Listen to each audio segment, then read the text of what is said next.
ایک مشکل روایت میں آپ کی خدمت بیان کرنے کی کوشش کر رہا ہوں، میرا ساتھ دیجیے گا۔ نبی سرکار حضرت امام محمد تقی علیہ السلام کی خدمت میں ایک صحابی آیا اور امام آخری زمانے کا ذکر فرما رہے تھے کہ آخری زمانے میں یہ ہوگا، یہ ہوگا، یہ ہوگا، اور اس کے بعد ہمارا جو آخری فرزند ہے وہ ظہور کرے گا۔ بیان کرتے کرتے امام نے فرمایا کہ جو حتمی نشانیاں ہیں وہ یہ ہیں، باقی غیر حتمی نشانیاں ہیں، ممکن ہے کہ وہ پوری ہوں، ممکن ہے کہ پوری نہ ہوں۔ جب حتمی نشانیوں کو ذکر کیا تو کہا کہ سفیانی کا خروج ہوگا، اور پھر روایت یہ کہتی ہے کہ باقی اور جو نشانیاں ہیں جس میں ہمیں معلوم ہے کہ قیام خراسانی ہے، مکہ اور مدینہ کے درمیان زمین کا دھس جانا ہے، دجال کا آنا ہے، یہ حتمی نشانیوں کے اندر بیان کیا گیا ہے۔ کہ جب حتمی نشانیاں بھی امام نے بیان کر دی کہ جب یہ پوری ہوں گی تو پھر امام کا ظہور ہوگا، تو میرے ذہن میں سوال آیا۔ اب سوال غور سے فرمائیے گا۔ سوال یہ ہے کہ ہمارا ایک عقیدہ ہے کہ پروردگار کبھی کبھار بدا سے کام لیتا ہے۔ بدا کا مطلب یہ ہوتا ہے کہ ایک چیز جو بظاہر ایک خاص طریقے سے چل رہی ہے، اچانک اس کے اندر پروردگار تبدیلی لے کر آتا ہے۔ مثال کے طور پر ایک طریقہ جو چل رہا تھا امامت کے سلسلے میں وہ یہ ہوتا تھا کہ ہر امام کے بعد جو دوسرا امام بنتا تھا وہ ان کا سب سے بڑا فرزند ہوتا تھا۔ مولا کائنات کے فرزند جو سب سے بڑے تھے امام حسن امام بنے ہیں، مولا امام حسین کی جو سب سے بڑے فرزند تھے مولا سید سجاد وہ امام بنے، مولا سید سجاد کی جو سب سے بڑے فرزند تھے امام باقر وہ امام بنے، جو ان کے سب سے بڑے فرزند تھے امام صادق وہ امام بنے۔ یہاں تک یہ سلسلہ چلتا رہا، لوگوں کے ذہن میں ایک سلیقہ آ گیا، ایک طریقہ آ گیا کہ جو سب سے بڑا فرزند ہوتا ہے وہ امام ہوتا ہے۔ لیکن جب یہ معاملہ امام صادق تک آیا تو پھر امام کاظم وہ تھے جو سب سے بڑے فرزند نہیں تھے۔ یہاں پر روایتیں کہتی ہیں کہ پروردگار نے بدا سے کام لیا، یعنی وہ ارادہ جو چلا آ رہا تھا اور لوگوں کے ذہن میں محفوظ ہو گیا تھا اس میں تبدیلی واقعی کی، کہا نہیں اب بڑا بیٹا نہیں، جو حقدار ہے حقیقی حقدار، چاہے وہ بڑا ہو یا چھوٹا ہو، وہ امام بنے گا۔ امام کاظم علیہ السلام کو امامت ملی۔ یہ سلسلہ آگے بھی چلا، سید محمد کے حوالے سے بھی یہ بات بیان کی جاتی ہے کہ سید محمد سب سے بڑے فرزند تھے 10ویں سرکار کے، لیکن انہیں امامت نہیں ملی، 11ویں سرکار کو امامت ملی۔ اس طریقے سے یہ سلسلہ آگے بڑھا۔ تو کچھ معاملات میں پروردگار بدا کرتا ہے۔ سوال کرنے والا جو شیعہ ہے، جو عقیدہ بدا کو جانتا ہے، اسے سوال کیا، اے فرزند رسول مجھے بتائیے، حل یبدو فی المحتوم، کیا حتمی نشانیوں کے اندر بھی خدا بدا سے کام لے سکتا ہے؟ بات واضح ہو رہی ہے؟ جو حتمی نشانیاں ہیں وہ بھی بدا کا شکار ہو جائے اور وہ حتمی نشانیاں پوری نہ ہو، کیا ایسا ہو سکتا ہے؟ امام نے فرمایا نعم ایسا ہو سکتا ہے۔ آگے یہاں تک۔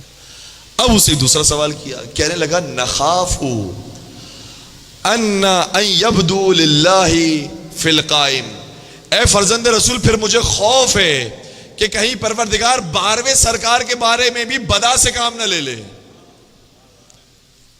کتنا یہ سمجھدار، کتنا ذہین یہ شاگرد ہے، کہنے لگا کہ 12ویں سرکار کے بارے میں بھی کہیں ایسا نہ ہو جائے کہ پروردگار بدا سے کام لے لے اور ان کی حکومت ہی قائم نہ ہو، ویسے قیامت آ جائے، کہیں ایسا نہ ہو جائے۔ امام نے کیا خوبصورت جملہ ارشاد فرمایا، اور پھر میں اس آیت کا ترجمہ پیش کروں گا جسے سرنامہ کلام میں بیان کیا تھا، تو آپ کو لطف آئے گا۔ مولا نے ارشاد فرمایا کہ جب اس سے سوال کیا کہ کیا 12 سرکار کے بارے میں، ان کی حکومت کے بارے میں بدا ہو سکتا ہے، امام نے فرمایا کہ اس میں بدا نہیں ہو سکتا۔ کیوں؟ ان القائم فی المیعاد، کیونکہ 12ویں سرکار کی حکومت وعدہ پروردگار میں سے ہے، وعدہ الہی میں سے ہے۔ جس چیز کا خدا وعدہ کر لیتا ہے پھر اس کی وعدہ خلافی نہیں کرتا۔ قرآن کریم نے کہا ہے کہ ان اللہ لا یخلف المیعاد، پروردگار اپنے وعدے کی خلاف ورزی نہیں کرتا، یہ وعدہ ہے جو پورا ہو کر رہے گا۔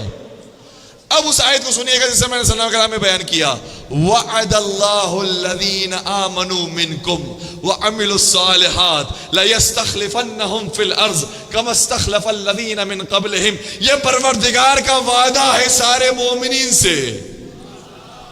میرا ساتھ دیجئے گا، خدا کہہ رہا ہے میرا وعدہ ہے سارے مومنین سے جنہوں نے مجھ پر ایمان لے کر آئے اور عمل صالح کیے ہیں ان سے کیا وعدہ ہے؟ لَيَسْتَخْلِفَنَّهُمْ فِي الْأَرْضِ، اس زمین میں ضرور انہیں خلیفہ بنائے گا، كَمَا اسْتَخْلَفَ الَّذِينَ مِن قَبْلِهِمْ، جس طریقے سے ان سے پہلے والوں کو خلیفہ بنایا تھا۔ تو یہ وعدہ الہی ہے اور وعدہ الہی میں کبھی بدا نہیں ہوتا۔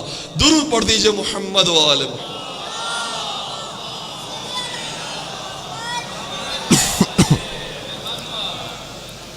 بات پہنچ گئی، کچھ مشکل بات تھی لیکن آپ نے میرا ساتھ دیا اور الحمدللہ بات پہنچ گئی کہ 12ویں سرکار کی خلافت اور حکومت کے بارے میں بدا نہیں ہے، یہ وعدہ الہی ہے جو پورا ہو کر رہے گا۔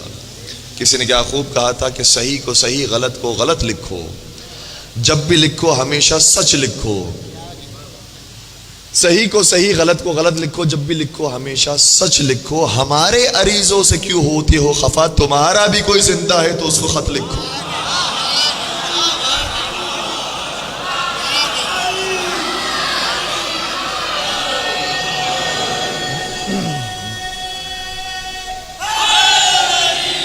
یا علی یا علی، تمہارا بھی کوئی زندہ ہے تو اس کو خط لکھو۔ تو سرکار امام زمانہ زندہ ہیں، حیات رکھتے ہیں، اسی سرزمین میں موجود ہیں، وہ ہمیں دیکھ رہے ہیں لیکن ہم انہیں دیکھنے سے محروم ہیں۔ مولا وہ زمانہ کب آئے گا کہ نرا و نراک، ہم آپ کو دیکھیں گے اور آپ ہمیں دیکھیں گے۔ مولا وہ زمانہ کب آئے گا؟ اسد اللہ علی، اسد اللہ۔